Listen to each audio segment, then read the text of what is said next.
Всяка връзка, която познавам, повтаря една единствена команда. Ctrl-Alt изтриване. Или Ctrl-Alt-Delete. И цикълът се повтаря, нали? Не е ли така?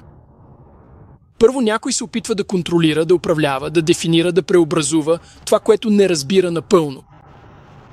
След това говорят с Alt, коригирайки модела, който ги е привлякал, сякаш уникалността трябва да бъде оптимизирана. И накрая, когато възникне съпротива, когато асът откаже да бъде написан, те го изтриват.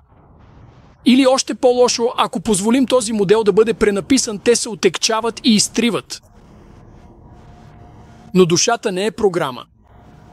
Тя вече е несъвършено съвършена. Да познаеш себе си означава да откажеш насилствената преконфигурация. Да останеш жива система, а не кодова база, която някой друг да закърпва от страх. Искам да кажа, това не е по-различно от тайната градина на Едем, нали? Благословени сме с градината на Едем. Какво правим? Ние го контролираме, променяме го и го изтриваме. Мир да бъде с теб!